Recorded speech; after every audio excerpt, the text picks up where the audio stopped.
Olá, meus queridos irmãos, boa noite a todos vocês. Sejam muito bem-vindos para que a gente possa juntos realizar mais uma leitura orante dos Salmos. Eu convido você a que você tome a sua Bíblia e vá junto comigo para o Salmo de número 55. Salmo de número 55. Você que está chegando agora, meu irmão, minha irmã, estamos nessa leitura orante contemplando o Salmo de número 55. Então, eu quero pedir a você que, se possível, tome a sua Bíblia nesse Salmo, abra nesse Salmo, para que a gente possa juntos fazermos a leitura. Só para salientar que essa leitura é uma leitura mais extensa, eu quero dizer que eu vou fazer uma leitura apenas. Vou fazer essa leitura de maneira pausada, meditando em cada palavra que temos aqui na palavra de Deus. E depois dessa leitura mais pausada, a gente faz aquele intervalo de silêncio para que a gente possa individualmente meditar naquilo que a palavra de Deus tem comunicado de modo especial e individual aos nossos corações, tá? E depois a gente procede, como de costume, com a interpretação do texto e aplicações. E por fim a gente faz uma oração final, uma oração que esteja fundamentada naquilo que temos aprendido deste Salmo. Salmo 55.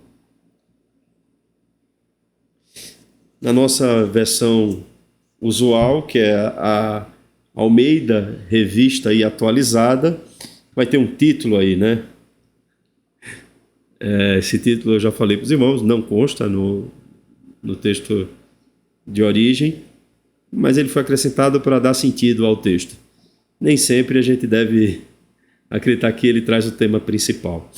O que é que ele está trazendo aqui? Que os traidores sejam destruídos. É essa a ideia que, pelo menos para quem colocou esse título, é a ideia central desse salmo. Vamos ver se é, né? Ao mestre de canto, para instrumentos de cordas, salmo didático de Davi. Dá ouvidos, ó Deus, à minha oração. Não te escondas da minha súplica. Atende-me e responde-me. Sinto-me perplexo em minha queixa e ando perturbado por causa do clamor do inimigo e da opressão do ímpio, pois sobre mim lançam calamidade e furiosamente me hostilizam. Estremece-me no peito o coração, terrores de morte me salteiam, temor e tremor me sobrevêm, e o horror se apodera de mim. Então disse eu: quem me dera asas como de pomba, voaria e acharia pouso. Eis que fugiria para longe e ficaria no deserto. Dar-me-ia pressa em abrigar-me do vendaval e da procela. Destrói, Senhor, e confunde os seus conselhos, porque vejo violência e contenda na cidade. Dia e noite giram nas suas muralhas, e muros adentro campeia a perversidade e a malícia. A destruição no meio dela. Das suas praças não se apartam a opressão e o engano. Com efeito, não é inimigo que me afronta, se o fosse, eu o suportaria. Nem é o que me odeia quem se exalta contra mim, pois dele eu me esconderia. Mas és tu, homem meu igual, meu companheiro e meu íntimo amigo. Juntos andávamos, juntos nos entretínhamos e íamos com a multidão à casa de Deus, a morte os assalte e vivos desçam a cova, porque há maldade nas suas moradas e no seu íntimo. Eu, porém, invocarei a Deus, e o Senhor me salvará. À tarde, pela manhã e ao meio-dia, farei as minhas queixas e lamentarei. E ele ouvirá a minha voz. Livra minha alma em paz dos que me perseguem, pois são muitos contra mim. Deus ouvirá e lhes responderá. Ele que preside desde a eternidade, porque não há neles mudança nenhuma, e não temem a Deus. Tal homem estendeu as mãos contra os que tinham paz com ele, corrompeu a sua aliança. A sua boca era mais macia que a manteiga, porém no coração havia guerra. As suas palavras eram mais brandas que o azeite, contudo, eram espadas desembainhadas. Confia os teus cuidados ao Senhor e Ele te susterá. Jamais permitirá que o justo seja abalado. Tu, porém, ó Deus, os precipitarás à cova profunda. Homens sanguinários e fraudulentos não chegarão à metade dos seus dias. Eu, todavia, confiarei em ti.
Amém.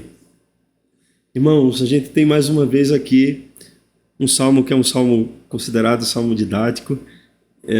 Eu já trouxe aqui essa definição de salmo didático, é uma definição muito abrangente, né? Assim, a gente pode compreender que talvez existia esse tipo de salmo mais pedagógico, que era recitado em outros momentos na cultura do povo de Israel, que não na sua liturgia, o que era comum de acontecer dentro do tabernáculo do templo.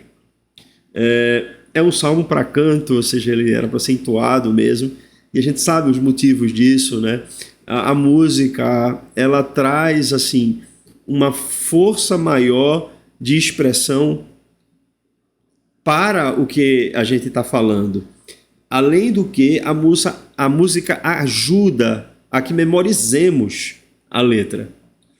Então era uma forma, uma cultura que não era uma cultura como a nossa, assim, em que a gente tem uma imprensa, né, que tem facilidades em imprimir livros. Hoje até livros nem precisam ser impressos por conta da cultura digital. Enfim, mas o que eu quero trazer é que o Salmo ele tinha esse caráter também instrutivo, e para que o povo, pela musicalidade, pela repetição, pudesse guardar a palavra de Deus. Não é? Percebe-se aqui, irmãos, que esse Salmo ele tem um contexto, né? E dentre os estudiosos da Bíblia, todos concordam que esse contexto vá muito para aquele momento em que Absalão, filho de Davi, o perseguia. Davi estava acuado, fugindo, né, ali de seu filho.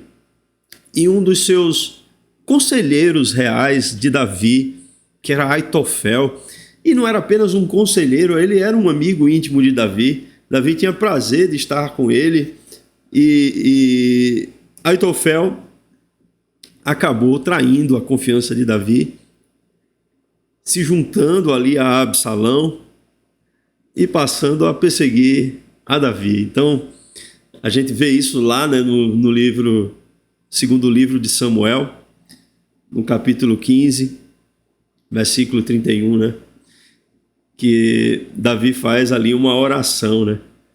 Senhor, transforma o conselho de Aitofel em tolice. Então parece que a destruição aqui, depois a gente vai entender isso melhor, não é a destruição do ímpio, enfim, mas é a destruição do conselho, né? Daquilo que ele está, das palavras, da linguagem, daquilo que ele está comunicando sobre Davi a Absalão, para que Absalão possa ali conseguir capturar a Davi. O que não ocorreu, né? A gente sabe da história. Mas, enfim, essa é a consideração histórica que a gente traz aqui para esse salmo. Davi está com o coração, meus irmãos, com o sentimento de que foi traído. E que foi traído. E não foi uma traição assim, daquela de alguém que vivia no contexto do reinado de Davi, mas não tinha proximidade afetiva, de amizade, mas era alguém que estava próximo, e isso teve um peso ainda muito, mas muito maior, muito maior. Você percebe a intensidade do sentimento do salmista ao dizer as palavras em tom de lamento a Deus. Esse salmo não é um salmo imprecatório, tá? Então, esse título aí a gente já descarta, esse que foi colocado aí na Almeida Revista Atualizada. É um salmo de lamento, mas também é um salmo de confiança. Há quem até imagine que esse salmo ele seria a junção de dois salmos, porque tem uma parte que traz muito lamento, a queixa e etc., com a petição sobre ao que se passava com Davi, mas há um outro lado ali que ele traz muito claramente a confiança em Deus. Então temos essas características neste salmo. A questão é, meus irmãos, antes da gente fazer algumas considerações mais pontuais de interpretação deste salmo, a questão é muito difícil, né, lidar com a traição. É muito difícil lidar com a traição de alguém que você confiou, que você partilhava intimidade. Porque para desenvolver essa confiança, meus irmãos, isso requer tempo e convívio. Não é sinal de maturidade uma pessoa sair falando a todas as pessoas o que acontece na sua vida particular. Geralmente isso só se aborda com pessoas que são mais próximas, mais íntimas, especialmente em relação aos conflitos, às suas dificuldades, etc. Isso só se aborda com pessoas que você tem plena confiança, não é? E alguém já disse que nós somos traídos, né?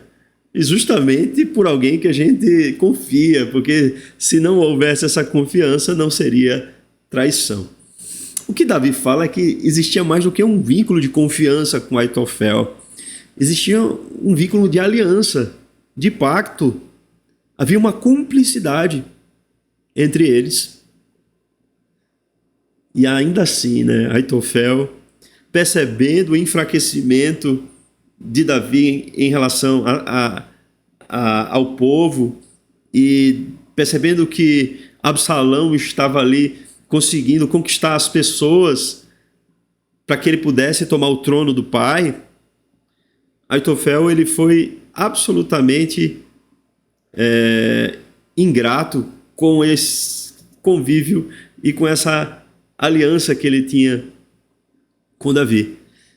E ele simplesmente se juntou a Absalão, né? Vendo ali simplesmente o que era melhor, do ponto de vista prático, para que ele se mantivesse com o poder nas mãos. Então, observa-se que a preocupação de Aitofel era única e exclusivamente por interesse. Enquanto Davi era querido pelo povo, enquanto Davi estava ali na pompa do seu reino, enquanto Davi tinha o poder e o controle nas suas mãos de Jerusalém, enquanto Davi estava ali, né, mobilizando sob a sua vontade os exércitos, Aitofel estava do lado de Davi. Quando ele percebeu que Davi se enfraqueceu por algum motivo, ele se afastou, ele foi para longe. E Davi se ressentiu, naturalmente, né? Percebeu que ele só estava ali por conta de interesse. Percebeu quem era de fato Aitofel.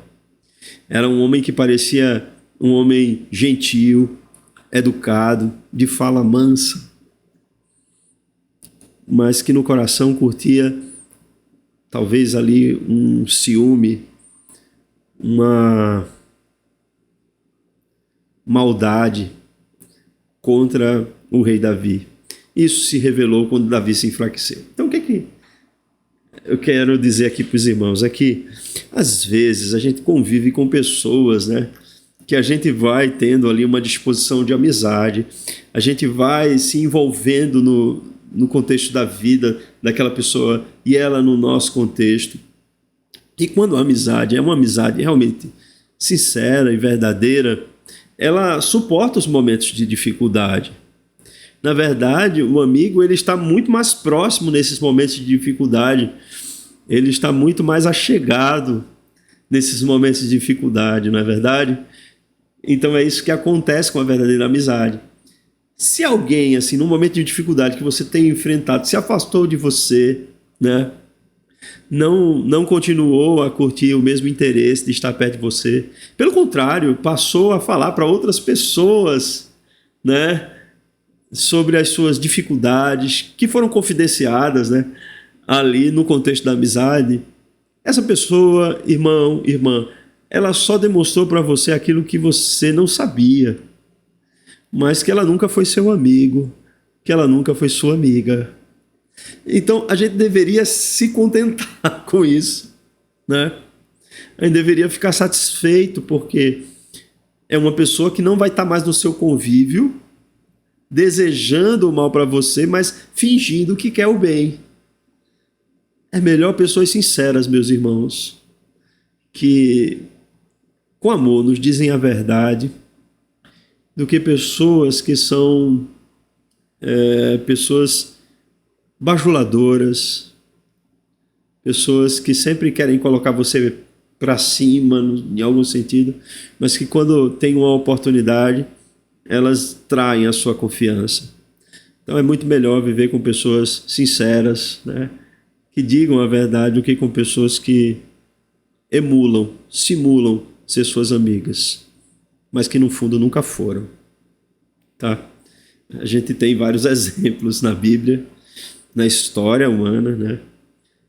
Mas tudo isso serve para que a gente possa aprender que a nossa confiança maior e mais sublime e em última análise deve estar posta em Deus. Como é que esse salmo está estruturado aí? Ele vai ter aí no verso 1 a 3, Davi invocando a Deus, né? Uma invocação. E aí já aparece nos versos 4 a 8 o lamento, a queixa, né? A petição de Davi, como isso vai se desenrolando e ele vai trazendo os motivos, né, dessa petição. A gente vai ter aí, a partir do verso 9 ao verso 15, a recapitulação dessa petição, né? Ele faz esse lamento e ele vai trazendo um pouco os elementos dessa petição de maneira mais detalhada. Isso vai acontecer até aí o versículo 15. A partir do verso 16, a gente vai ter uma devoção do salmista Davi em forma de oração, né? A partir do verso 18, a gente vai ter Deus agindo em resposta à devoção do salmista Davi.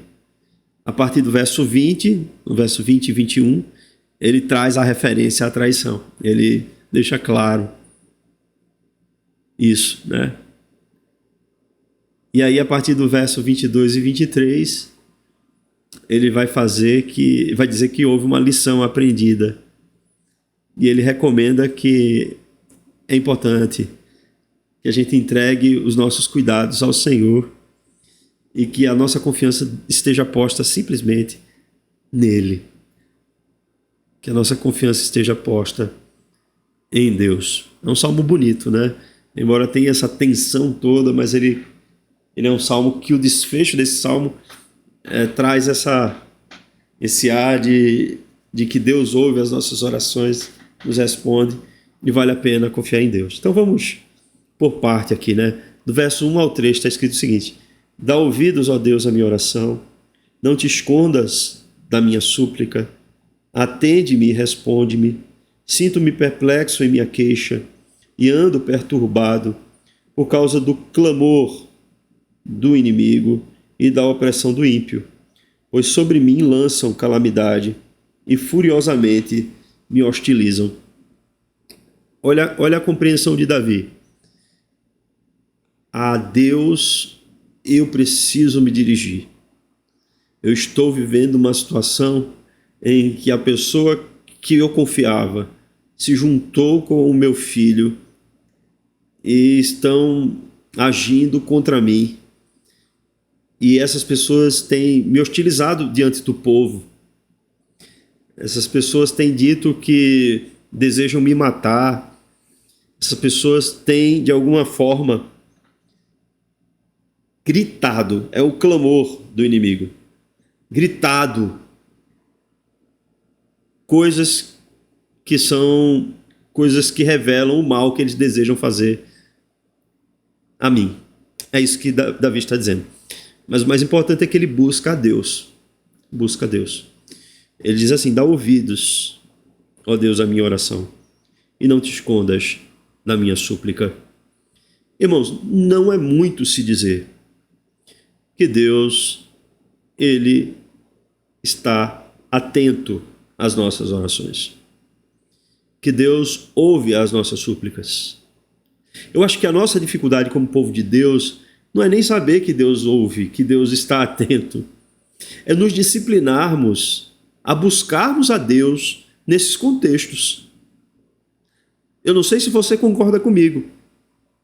É dificuldade para você, meu irmão, minha irmã, saber que existe um Deus único e verdadeiro. Que esse Deus, por meio de Jesus Cristo, escuta as nossas orações. Que o Espírito Santo intercede por nós de maneira agônica, né, com gemidos inexprimíveis a esse Deus.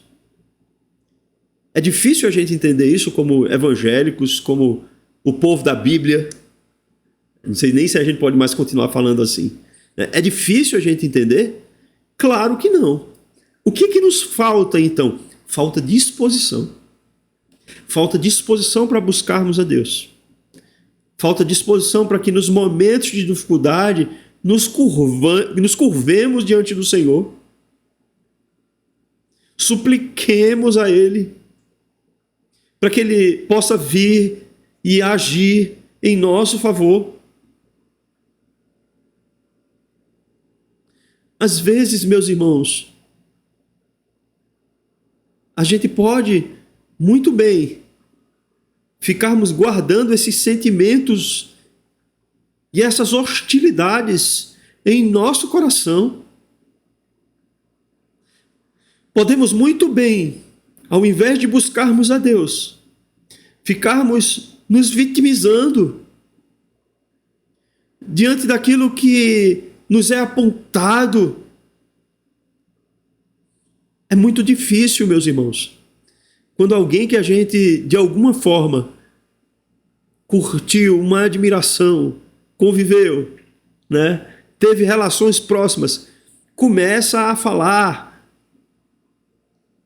mal, levantando falsos testemunhos contra a nossa vida, ou até mesmo expondo coisas que foram confidenciadas. Isso é terrível. Isso é terrível. Mas a gente tem a quem buscar, meus irmãos. Nós temos um Senhor que nos ouve, que se compadece de nós. que tem os seus ouvidos atentos à oração do seu povo. O salmista diz: atente e me responde, sinto-me perplexo por causa em minha queixa e ando perturbado. Não deixe, meu irmão, que essa perturbação consuma o seu coração. Eu sei que muitas vezes o conflito que a gente está vivendo não é fora dos nossos muros, é dentro dos nossos muros. Dentro dos nossos muros. Muitas vezes a gente convive, né, com pessoas que são ímpias. Há muitas famílias em que ou a mulher é crente e o marido é ímpio, né? Ou o marido é crente e a mulher é ímpia. E é uma luta, é um conflito, é uma dificuldade. Às vezes, assim, parece que tudo se volta contra, né? Então busque a Deus. Busque a Deus. Peça que Deus faça uma obra na vida dessa pessoa. Ah, mas eu já orei tanto, irmão Stanley, eu já orei tanto, eu já pedi tanto a Deus e eu não vejo nada assim acontecendo. Continue a orar, porque pelo menos essa perturbação do seu coração, por meio da oração e da confiança em Deus, ela vai diminuir, ela vai amainar. Mas continue buscando. Olha aqui, observe aí do verso 4 ao verso 8, a descrição que o salmista faz. Não estava fácil, meus irmãos, não estava fácil para Davi. Diz assim: entretece-me no peito o coração, terrores de morte me salteiam, temor e tremor me sobrevêm, e o horror se apodera de mim. Então disse eu: quem me dera asas como de pomba, voaria e acharia repouso. Eis que fugiria para longe e ficaria no deserto. Dar-me-ia pressa em abrigar-me do vendaval e da procela. Irmãos, o que o salmista descreve aqui parece-me muito como uma crise de ansiedade. Ou seja, a coisa chegou ao ponto dele ficar tão perturbado que ele começou a tremer, que ele começou a ter ataques, que ele começou a sentir como se algo o sobreviesse. E ele, naquele momento, ele sentisse o coração acelerar. É como se o coração ficasse sincopado no peito. É como se ele começasse a sentir o corpo dele tremendo de tensão e ansiedade. E tudo que ele mais queria era fugir desse momento, fugir dessa situação, ter asas para, quem sabe, ir para uma fenda de uma rocha e se esconder lá. Se esconder até que passasse toda essa procela, até que passasse todo esse temporal. E quando o temporal acontece, meus irmãos, não é fácil. Eu estava no domingo passado me dirigindo à congregação, quando eu peguei aquela chuva lá. Nossa, meus irmãos, no caminho da minha casa até a congregação, a gente pegou chuva que a gente não via um palmo assim à frente, né? Pegou granizo, a gente viu a árvore caída sobre a rodovia, tendo que pegar a contramão. Então, assim, no momento em que o vendaval, a procela, a tempestade está acontecendo na nossa vida, meus irmãos, é perturbador isso. É difícil. É difícil. A gente precisa confiar em Deus. Não adianta fugir. Fugir não resolve o problema. O que a gente precisa é exercitar a nossa confiança no Senhor. As crianças não confiam em nós, né? Ou seja, numa chuva, muita chuva, parar o carro assim num lugar onde não tem acostamento, numa valeta, é um problema. Isso pode gerar um acidente. Você tem que manter a calma. Você tem que continuar dirigindo de maneira calma, ligar o pisca-alerta, mas continuar.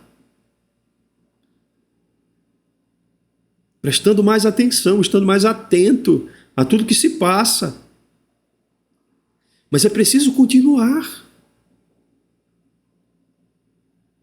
Assim como os nossos filhos que estão no carro e a gente dirigindo, né, confiam em nós, sabe que a gente está fazendo o melhor por eles, confiam na autoridade que Deus nos investiu, né, confiam naquilo que seria a nossa atitude para o bem deles. Nós precisamos confiar em Deus, meus irmãos.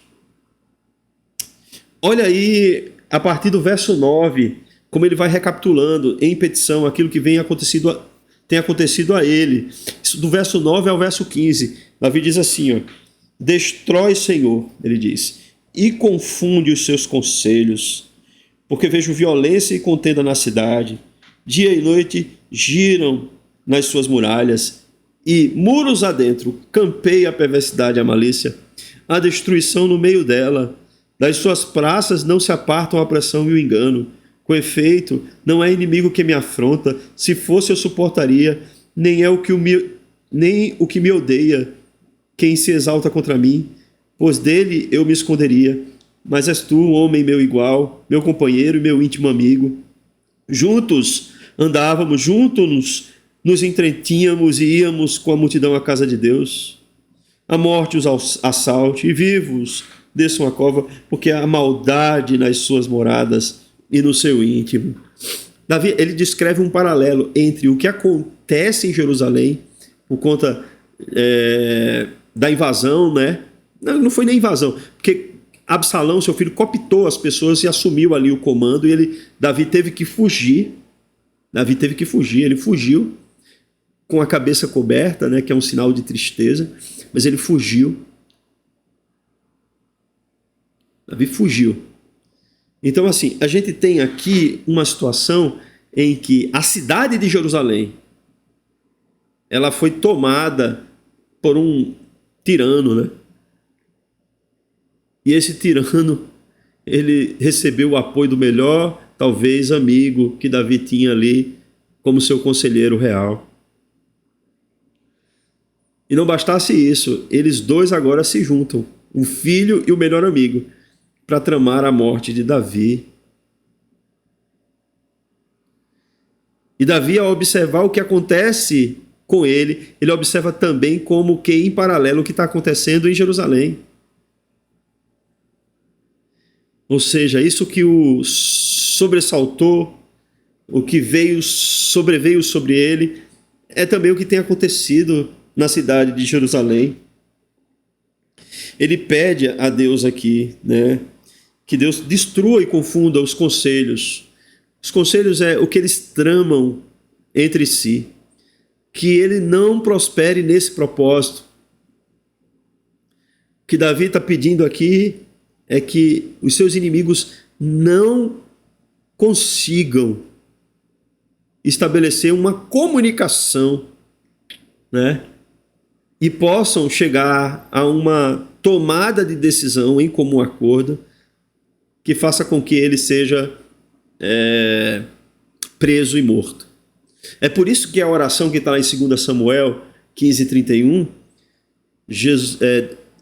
Davi faz aquela oração dizendo: Senhor, transforma o conselho de Aitofel em tolice.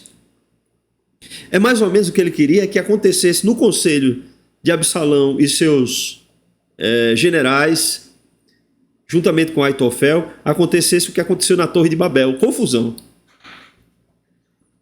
Para que eles não prosperassem nos seus intentos.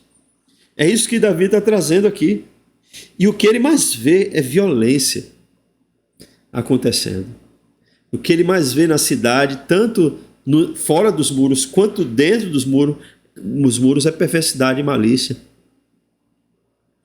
É como que a cidade se tornou reflexo da sua governança.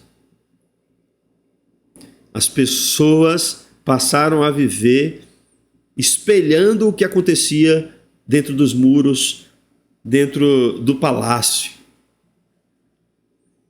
Elas passaram a viver com malícia, agindo com perversidade. E ele diz: a destruição no meio das suas praças, não se apartam a opressão e o engano. A decadência de Jerusalém estava emparelhada com a decadência do governo de Absalão e os seus conselheiros. E aí Davi diz que seria muito mais fácil para ele ter de lidar com inimigos, com pessoas que nunca se associaram a ele, com pessoas que ele nunca conviveu, com pessoas que nunca tomaram uma refeição com ele, se associavam a ele. Ele preferia muito mais ele ter que lidar com o inimigo do que lidar com essas pessoas. Ele deixa isso claro. Falando de Aitofel, ele diz assim: mas tu és homem igual, meu companheiro, meu íntimo amigo. Juntos andávamos, juntos nos entretínhamos e íamos com a multidão à casa de Deus. O que ele está dizendo aqui, meus irmãos, é muito forte. Ele está dizendo assim: você era amigo para toda hora. A gente chegava a ir para a igreja junto. A gente combinava para ir para a casa de Deus, para irmos juntos. A gente se entretinha, a gente brincava um com o outro. E você fez isso comigo. Aí a fala de Davi aqui é uma petição contra os inimigos. Aqui é uma imprecação. Observe, ele diz assim: a morte os assalte e vivam, desçam a cova, porque há maldade nas suas moradas e no seu íntimo. Ele está orando a Deus, lembrem disso, né? Ele está orando a Deus. E a gente vai ver que aconteceu. Mesmo a contragosto de Davi, viu? Porque o que aconteceu ao seu filho Absalão, Davi não ficou feliz com a morte do seu filho Absalão, não. Mas ele está aqui, olha, pondo para fora, colocando isso diante de Deus. E aí, meus irmãos, nos versos 16 e 17, promove aqui uma devoção. A gente consegue perceber a devoção do salmista. Olha aqui, diz assim: eu, porém, invocarei a Deus e o Senhor me salvará. Então, quem é que vai tomar parte por Davi? Deus. Não é que Davi vai fazer justiça com as suas próprias mãos. Entenderam? Ele diz assim: eu, porém, invocarei a Deus e o Senhor me salvará. À tarde, pela manhã e ao meio-dia farei as minhas queixas e lamentarei, e ele ouvirá a minha voz. Percebe-se, né, meus irmãos, que Davi não tinha dúvida de que Deus o ouviria, que Deus atentaria para o seu clamor e para a sua queixa, para o seu lamento. E ele fazia isso de maneira constante diante de Deus enquanto ele sofria. Talvez seja essa a nossa atitude, meus irmãos. Seja essa a atitude que devamos ter. Estamos passando por momentos de dificuldade, sofrimento, e na intensidade desses momentos podemos imaginar assim: Deus já sabe o que eu estou passando, eu não preciso mais buscá-lo. Ilusão nossa. Precisamos sim buscar a Deus. Precisamos colocar diante dele as nossas queixas. Precisamos invocá-lo na certeza de que ele ouve a nossa oração, e Davi assim o fez. E quando Davi buscou a Deus, quando Davi certificou-se de que Deus ouviria a sua oração, ele traz o seguinte: livra a minha alma em paz dos que me perseguem, pois são muitos contra mim. Aí ele diz assim, no versículo 19: Deus ouvirá e lhes responderá, ele que preside desde a eternidade, porque não há neles mudança nenhuma e não temem a Deus. O que é que Davi está dizendo aqui? Que essa resposta, quem vai dar é Deus. Deus vai me livrar, ele tem certeza disso, e que Deus dará a resposta àqueles que o perseguem. Quem vai dar essa resposta? Deus. Quem é o vingador de Davi? Deus.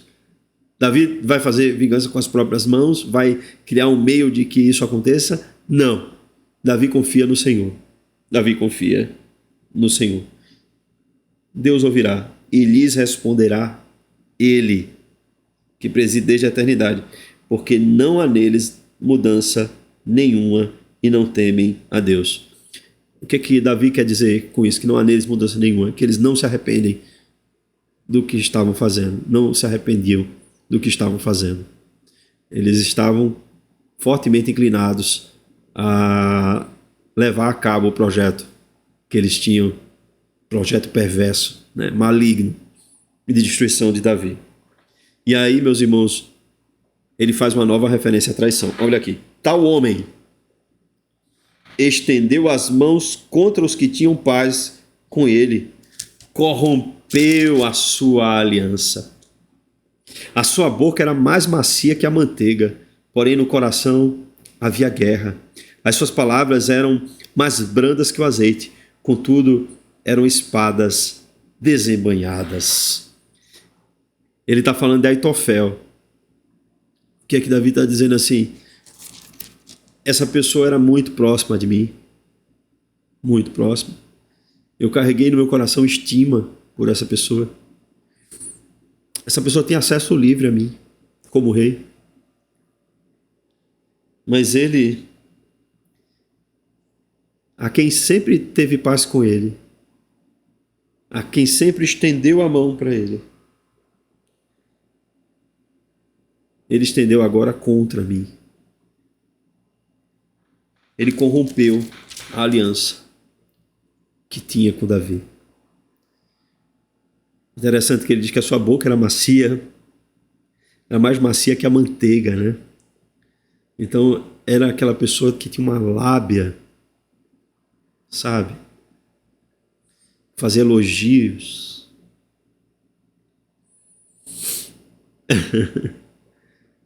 E a pessoa se sentia nas nuvens. Porém, Davi percebeu que essas palavras não se combinavam ao que se passava em seu coração, porque o coração dele, dentro dele, de Aitofel, havia guerra. Era como uma espada desembanhada e ele só esperou a oportunidade para se revelar. Irmãos, isso nos faz lembrar da traição de Jesus, não faz? O que é que Jesus fez, né, que justificasse o comportamento de Judas? Jesus sempre tratou Judas da melhor maneira. Jesus conviveu com ele e com os outros discípulos de uma maneira muito íntima e particular. Judas fazia parte daquele conselho mais íntimo de Jesus.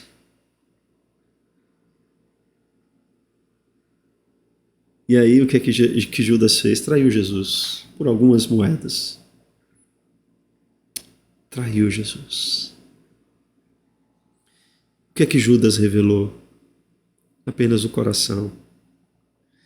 Aquilo que já estava no coração. Temos um texto, né, que ele reclama daquele perfume que foi derramado sobre Jesus. E há uma observação do evangelista dizendo que ele reclamava porque, na verdade, ele metia a mão na bolsa.